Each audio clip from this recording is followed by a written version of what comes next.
kita yang seterusnya, kita nak menjemput Puan Anis Hussein. Silakan. Assalamualaikum Tuan Ras. Waalaikumsalam. Boleh dengar? Alhamdulillah. Alhamdulillah. Syukur. Tadi tak tahu masalah mic saya tadi. Tak suka masalah ke ada. Betul, jadi betul, kalau dulu mula-mula PKP ni saya akan stres lah. Tapi dah daripada PKP ni apalah sangat halangan-halangan ataupun cubaan-cubaan lain tu selain daripada PKP ni.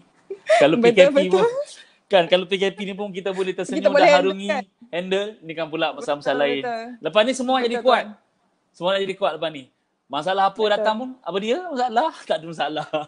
Kan? Betul. By the way, saya nak welcome Puan Anis Hussein. Saya nak ucapkan tahniah dan terima kasih sebab sudi bersama-sama dengan kami hari ini, insya-Allah.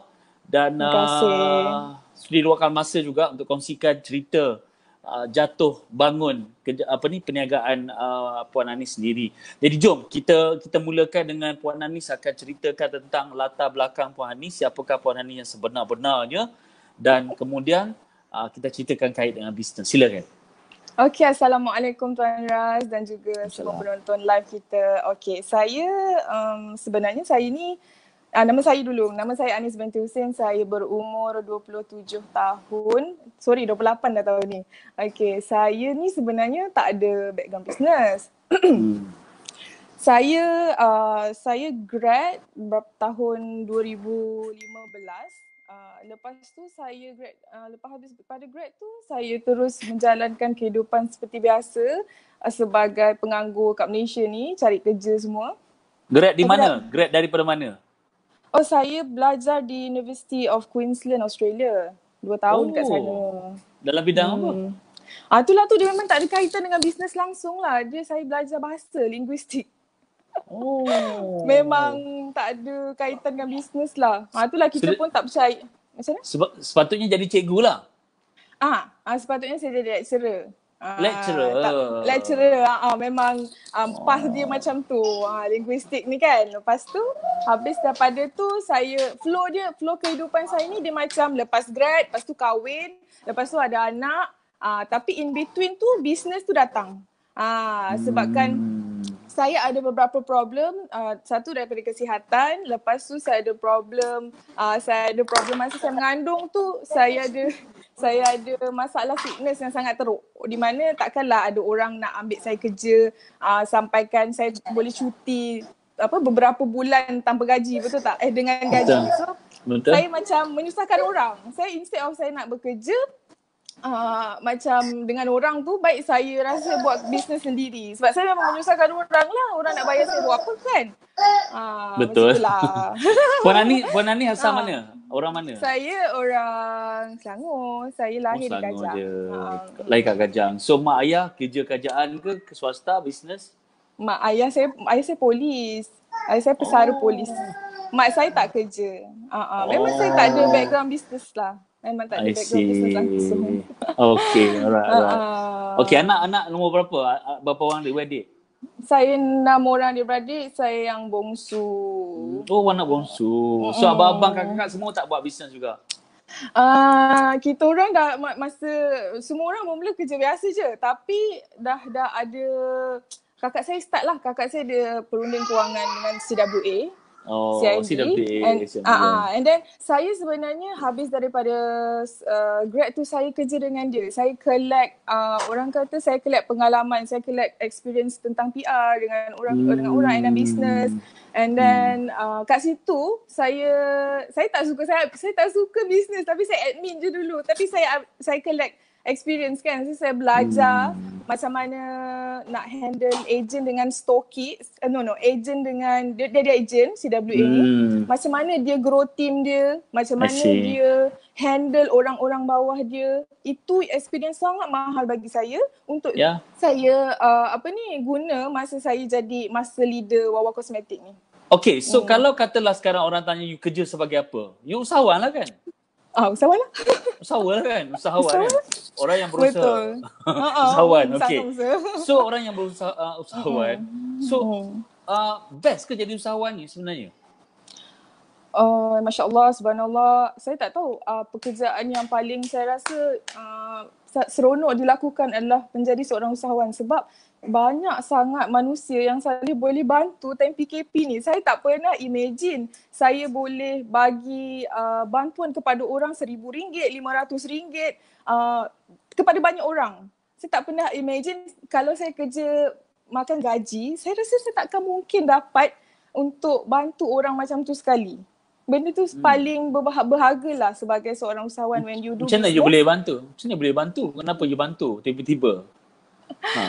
Sebab kita sebenarnya tengok dalam situasi PKP ni, kita cakap pasal PKP lah. Situasi PKP ni kita tengok orang share sana sini, orang lain tak cukup nak sara hidup seharian sebab ramai yang bekerja hari dapat gaji hari. Macam mana dia nak makan kalau dia pun tak boleh nak keluar bekerja, betul? So saya start cari sebab saya rasa bila kita membantu orang, bisnes kita akan lebih grow. So saya start cari orang yang susah. Saya start datang seorang cerita pasal kesusahan, seorang lagi, orang lain pun share. So bila orang datang cerita pasal kesusahan tu, nak tak nak kita ni sebagai usahawan yang boleh earn lebih, kita cari duit, bantu dia pula. Itu starting point saya untuk rasa bertanggungjawab lah saya rasa untuk bantu orang lain masa PKP. Power kot. Power? Saya rasa semua usahawan macam tu lah Tuan Ras. Sebab kan kita ni bukan macam mana? Apa perasaan you bila dapat bantu orang? Adakah you bangga? Adakah you seronok? Adakah you sedih? Apa perasaan you? Kita cuba letak diri kita dekat tempat dia. Di mana kita ni Allah kasih rezeki lebih sikit untuk dapat bantu dia. Tapi kalau kita letak kat tempat dia, dia sendiri tak tahu mana sumber yang dia nak dapat. So bila kita dapat bagi kegembiraan tu kepada orang, automatik saya rasa gembira. Saya dengan tim saya, in fact satu tim sales saya, kita buatlah start daripada bulan lepas, kita buat satu fund di mana kita cari orang yang betul susah dalam tim sendiri sebab kita tak tahu orang yang paling dekat dengan kita mungkin orang yang paling susah. Sebab apa kita nak bantu orang luar kan? So kita cari agent, kita tengok okay, dia tak mampu part mana. Kita tanya, kita buat interview dengan dia apa yang dia tak mampu. So bulan lepas kita dapat kumpul RM2,000 untuk bantu dia sara kehidupan seharian dia selama PKP ni lah. Macam itulah kita satu tim buat. Power. Okay. So jom kita refresh balik, kita recap balik. Macam mana career you sebagai master stockist Anik Legacy ni, master stockist Wawa Perspective ni bermula. Adakah ini pengalaman pertama? Adakah sebelum ni pernah jadi stockist untuk orang lain? Silakan. Okay, macam mana pengalaman silakan. Okay, bismillahirrahmanirrahim. Semoga perkongsian saya ni dapat membantu orang-orang di luar sana nak buat bisnes sebab saya rasa saya bermula daripada kosong. Macam saya cakap, saya tak ada pengalaman bisnes. Saya pernah jadi bodoh buat bisnes sendiri, Tuan Ras. Saya jadi founder kepada bisnes saya sendiri dan saya collaborate dengan adik-beradik saya. Tapi disebabkan balik daripada overseas, lepas tu tak ada ilmu and then kita buat bisnes, ya Allah ya Tuhanku, membazir orang kata. Sebab kita lingkup, kita memang tak ada ilmu marketing, lepas tu branding, production pun sendiri, semua benda sendiri, budget power lah. Tapi end up semua benda tu cloud. Memang dah tak nampak dah masa 6 bulan. Sekejap je, memang kalau tak ada ilmu sekejap je duit tu lebur. Okay, lepas tu saya rasa aku tak boleh macam ni sebab macam mana aku nak grow, aku tak ada ilmu. And then penat, jadi founder ni penat. Saya rasa macam tak boleh lah tiba-tiba nak jadi founder. So saya buat keputusan untuk jual produk orang. Saya tak jual produk orang, saya jadi trader. Saya ambil barang daripada luar negara, saya jual dekat Malaysia. Saya jual bulu mata palsu dulu. Lepas tu saya earn daripada daripada saya jadi founder dulu tu, saya lebih earn jual bulu mata palsu tu. Macam lagi banyak profit dia. So saya pun teruskan. Tapi dia tak grow. Sebab still saya tak ada ilmu. So saya pun masuk IMKK tahun 2016. Saya kena reach work kat situ. Ada kakak saya suggest. So saya pun masuk. Tapi satu je, kita masuk kelas ni tapi kita tak buat apa-apa sebab saya tak percaya pada doc pada masa tu. Skeptical sangat. So saya masuk dan saya keluar dan tak ada buat apa-apa. Jadi membazir jugalah benda tu. Tapi kenapa kat tak situ, percaya? saya tak percaya. Saya rasa macam tak apalah, aku dah tahu dah. Macam belagak tau Tuan Ras. Macam tak apalah, aku dah dengar dah ni. Tapi aku tak buat pun. Kelakar kan? Macam siapa yang ajak you pergi MKK? Kakak saya. Dia memang daripada dulu dengan pergi kelas dia lah. Lepas tu saya ikut lah. So you pergi tu macam Dok cakap apa you macam tak percaya. Berarti tak buat. Dia macam tulis penuh, muka nota penuh tapi balik tu tak buat apa-apa. Buat je benda yang sama. Macam apa benda lah yang buat. Lama juga. Lama juga berkehidupan dan tak grow lah cerita dia, memang kat situ je lah saya. Masa tu dah kahwin, anak dah ada dah? Belum. Belum cerita. Itu memang bersendirian. Dah nak kahwin dah time tu. Itu tahun bila tu? 2018? Tak, 2016 saya MKK. Lama MKK dah. Lama dah. Sebab last MKK 2018. Saya lama lagi. 2016. Otak ni. Okay, kemudian. Aduh, memang tak apa-apa, tak bazir duit. Lepas tu, dah lah mahal kan time tu. RM500. Lepas tu bila... Berkira. Lepas tu dah habis MKK tu, saya balik buat macam biasa, saya kahwin. Dan point dia masa tu, dulu masih lagi bekerja tapi buat bisnes juga. And then masa saya kahwin tu, saya alhamdulillah dikurniakan rezeki dapat anak dan saya tak tahu pula yang saya ni morning sickness teruk sangat. Itu point yang saya terpaksa berhenti kerja. Sebab saya memang terbaring. And then saya teruskan juga buat bisnes 10 mata tu. Cuma dia tak grow lah. Macam mana saya dah tak ada gaji. Lepas tu gaji yang sama dengan bisnes saya. Keperluan kat rumah, nafsu ni besar nak beli macam-macam. And then macam saya rasa saya perlu cari benda lain untuk tampung expenses saya.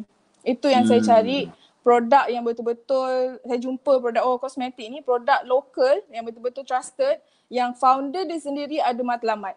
Ini adalah tips penting untuk you mulakan bisnes you sebagai seorang reseller. You kena tengok vision dan juga mission founder tersebut pada saya lah.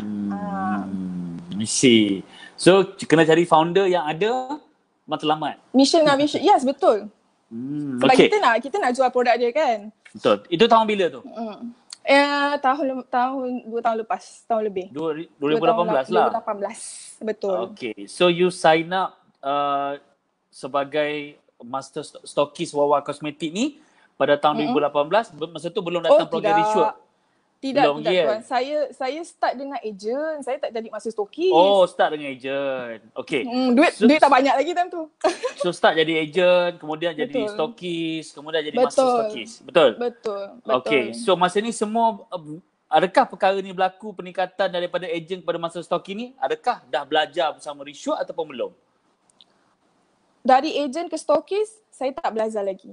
Tapi saya belajar daripada kesilapan saya dulu. Daripada stokis ke master stokis, saya dah start attend kelas. Nak ubah hidup. Datang nak ubah hidup Datang balik. Ogos 2019? 2019, betul. Okay. Itu first program kita. Merdeka. Betul. Itu saya buat team saya tu. You datang dengan founder you ke ataupun you sendiri je? Tidak. Saya datang sendiri dengan team saya. Team you. Semua sama je muka kan lebih kurang? Sama ke? Ya Allah. Okay, so 2019 Ogos you start datang balik. Kenapa you datang masa tu? Why? Apa yang membuatkan you datang? Okay, saya ada big why saya yang saya tak tahulah sama dengan orang lain ke tak, tapi husband saya, cerita sikit pasal husband saya ni dia kerja shift. Jadi orang kerja shift ni 12 jam ni dia penat. Dia balik dia turun penat, dia tidur, dia macam tak ada life. Jadi saya dengan dia memang kita orang memang tak ada communication yang betul dalam kehidupan. Dia pun tak ada masa dengan anak dia. Jadi bila dia hari-hari cakap penat balik kerja, saya jadi stres lah Tuan Ras. Saya rasa macam tak ada life lah dengan husband saya ni. Dia pun penat, nak ajak keluar pun tak boleh. So saya kata, ya Allah Tuanku, itu starting point saya nak bina bisnes ni dan pergi kelas sebab saya nak husband saya turut sama join dalam bisnes saya dan juga berhentilah kerja tu. Buat penat je, gaji pun tak seberapa. Okay, faham. Gaji pun tak seberapa. Bukanlah boleh beli rumah besar-besar pun. Tak ada pun kalau kerja penat macam tu. Tapi masa dia sebenarnya lebih berharga kepada saya dan juga anak saya. Jadi saya ajak dia sekali pergi nak ubah hidup. Alhamdulillah dia pun terbuka hati. Sebab dia tahu kalau kita buat bisnes betul-betul, kita punya lifestyle lagi improve daripada kerja bawah orang. Dia punya mindset lah, Alhamdulillah. So saya bawa dia dengan tim saya dan kat situlah permulaan yang saya grow. Kalau nampak graf report supplier saya kan, kat situlah saya naik daripada nak ubah hidup. Okay, kita nak tunjukkan you punya performance performance slide. Okay. 2000, okay, you dah jadi Titan, you dah jadi Spire daripada Oktober 2019 Maksudnya you sign up Spire since nak ubah hidup Ogos 2019, betul? Okay, betul. Semua dia ambil proses untuk interview dan sebagainya. So betul. Mula jadi Oktober 2019, 7 bulan. Sale 2019, Januari hingga Mac 91,000. Okay. Total 2019 adalah 1.2 juta, betul Tapi yang bestnya Januari hingga Mac 2019 91,000. Tapi tahun ni semenjak jadi Spire, Januari hingga Mac 658,000. And then April sahaja 211,000. Wow. Tu.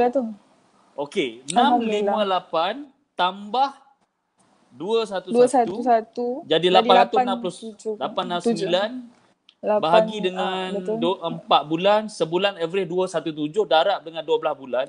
Bulan ni saja kita tengok you punya performa ni mungkin mencapai 2.6 juta sales. Hanya sebagai master stokis saja. Wow. Syukur sangat. Apa yang betul ni? Apa yang betul ni? Kan? Apa yang betul saya buat? Apa yang betul yang you buat? Mungkin boleh share dengan orang ramai. Saya rasa benda ni lain-lain orang, lain-lain strategi tapi pada saya pegang satu benda yang Dok. Masa saya pergi MMM, Dok dia panggil saya angkat tangan, Dok panggil saya. Dia kata, dia tanya saya berapa ramai ejen saya ada. Dengan bangganya saya bagi tahu ada 200 macam tu lah. Padahal time tu yang aktif hanyalah 40 ke 50. Lepas tu, apa yang Dok nasihat saya, yang saya pegang sampai sekarang adalah you jaga orang. You tak jaga numbers. You jaga orang tu betul-betul. So saya balik tu, apa yang saya buat betul adalah saya refine balik ejen dengan stokis saya ni mana yang saya boleh groom dan saya stop kejap fokus cari orang baru. Sebab terlampau banyak sangat fokus nak cari orang baru. Yang kat depan mata ni saya tak fokus pun sebenarnya. Tak maximize. Kesian sebab perhatian saya tu dah dibahagikan dan saya tak cukup kaki tangan pula tu. Nak buat admin work tak saya apa semua kan.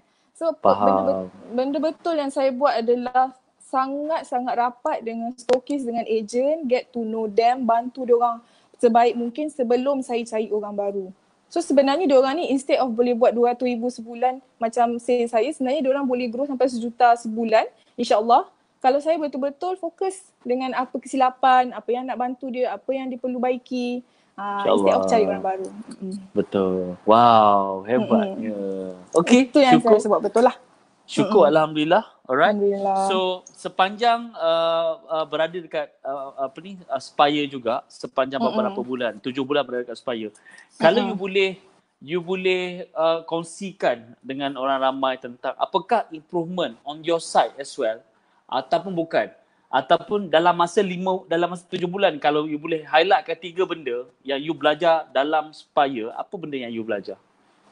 Betul-betul yang you sangat hargai. Dalam Spire, benda yang you betul hargai. Macam Spire ni, satu yang saya hargai adalah business woman atau businessman, dia perlu ilmu. Macam Tuan Ras, Dok selalu cakap ilmu tu yang penting. Ilmu pasal leadership. Macam saya masa stokis kan, ilmu pasal leadership tu yang penting sangat-sangat-sangat. Kalau tak ada tu memang orang takkan respect you, orang takkan tahu sistem ni macam mana. So how Spire, being in Spire ni bantu saya dalam bisnes saya ni, ilmu yang terlampau update. Itu yang saya nak cakap dalam Spire ni, ilmu yang terlampau update sampaikan you tak dapat lah ilmu-ilmu ni dekat cikgu-cikgu lain. Sebab ilmu ni, sebab saya ni suka pergi kelas, saya suka belajar, saya mak buku. Tapi bila kita pergi kelas banyak-banyak, kita tahu quality of teacher tu macam mana. Kita dah observe and then kita tahu yang mana yang betul-betul berkualiti. And then kita stick to one. Macam saya memang stick to one. Okay, yang itu sangat bantu sebab kita apa yang update tu, contoh macam ilmu PKP apa yang nak buat masa ni, Dok dah analyse dah semua tu. Kita dah ada jawapan daripada semua tu. So tak payah buang masa lah pergi kelas. Pergi kelas duduk dengar dan execute.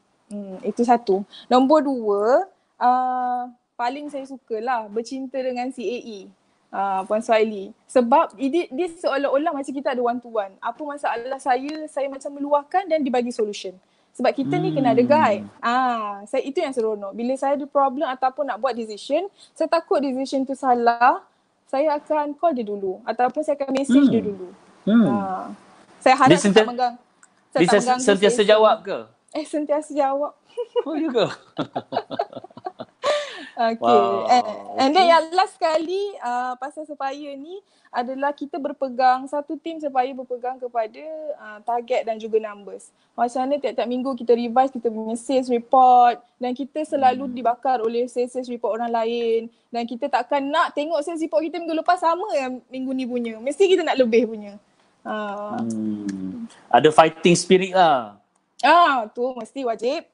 Kan? Sebab dalam kalau kita tidak berada dalam circle yang semua orang buat bisnes, kita rasa kita lah paling best kot. Paling power kot. Macam belagak kan? Macam shock sendiri. Dia bukan, kadang-kadang tu tak belagak pun. Ada yang tidak ada drive tu, dia tak belagak pun. Cuma dia selesa dengan keadaan dia. Dia macam rasa macam aku dah cukup lah ni. Tapi bila kita duduk dalam circle yang orang lain buat lagi gila, macam terbakar kot. Sama betul, juga dalam macam masa PKP dulu. Ingat tak masa first PKP dulu? 18 hari bulan, first week, 18 hari bulan, kita akan tamat 30 ke 28? 28 eh? 20. The first. 28 hari bulan, 14 hari. So, masa tu semua orang macam tak buat apa-apa sebab rasa macam akan tamat je. Down. Bukan, dia tak buat apa-apa sebab it's okay lah 12 hari je kot, 14 hari je kot. It's okay lah kalau tutup pun. Like, biarlah. Tapi masa tu reshoot dah, panggil semua orang, cakap PKP ni takkan berakhir. Buat sekarang.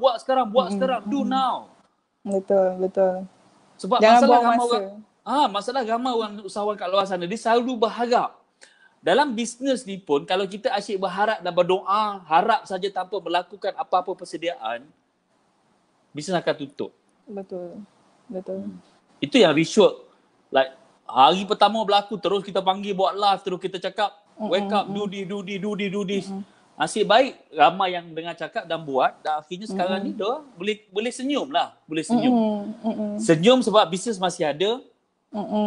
Senyum sebab boleh continue bagi pada siapa yang memerlukan. Macam you dalam keadaan PKP ni boleh sedekah, boleh bagi value pada orang. Alhamdulillah. Betul. Dan senyum juga dah nampak dah bisnes sebenarnya lepas PKP ni akan lagi grow. Sebab kalau PKP pun you bertahan, lepas PKP lagilah bertahan, insyaAllah. Amin. Kan, insyaAllah. Amin. So we are looking forward to have you as Aspire to achieve 2 million plus. Ya Allah, and then amin. Kalau you ready for the next game, we gonna see you at Titan, insyaAllah. Subhanallah, amin ya Allah. Semoga. Kan, sebab cuma dekat Titan ni game dia berbeza lah. Kan, sebab lagi ramai yang puluh-puluh juta. Betul. Lepas tu ada one-on-one dengan Doc. It's not gonna be easy. But kalau you ready, you committed, you are most welcome. Alright. So last kali, apa nasihat atau pesanan Puan Anis kepada penonton kita hari ini? Silakan. Saya hanya nak bagi nasihat kepada siapa yang nak mulakan bisnes. Saya sangat-sangat advise untuk cari mentor, untuk cari cikgu yang betul-betul berkaliber dekat luar sana. Kalau saya suggest Dr. Azizan lah, untuk guide you guys punya business throughout your journey tu, tak ada buat salah ke apa. And then lagi satu yang dah ada business dalam masa PKP ni, saya nak nasihat, cari dulu, fokus dulu dengan apa yang you guys boleh buat instead of tengok apa yang you guys tak boleh buat. Bila kita tengok apa yang kita tak boleh buat, memang kita akan rasa stuck. Sebab ni tak boleh buat macam dulu, tak boleh macam ni. Tapi bila tengok depan mata, apa yang kita boleh fokus, itu sebenarnya akan buat bisnes kita lagi grow. Especially appreciating orang yang ada di depan mata. Macam saya, stokis dengan ejen saya. InsyaAllah. Itulah dia. Lagi satu ilmu yang sangat-sangat mahal dikongsikan oleh Puan Anis sendiri. Alright. So terima kasih banyak. Puan. Saya doakan you semoga dipermudahkan segala urusan insyaAllah. Amin. Dan semoga bisnes terus kembang maju dan tidak ada masalah in future insyaAllah. Alright. So, kesalam pada suami, kesalam pada semua tim-tim you dan Assalamualaikum warahmatullahi warahmatullahi taala wabarakatuh. Wassalam. Terima kasih Alright, tuan. terima kasih. Okey. Berapa ramai antara anda yang belajar sesuatu daripada sesi live kita hari ini? Jadi lagi sekali saya nak bagi tahu anda tuan-tuan dan puan-puan, ada dua perkara kita nak bagi tahu. Yang pertama, kita nak bagi tahu pada 1 hingga 3 hari bulan kita akan adakan program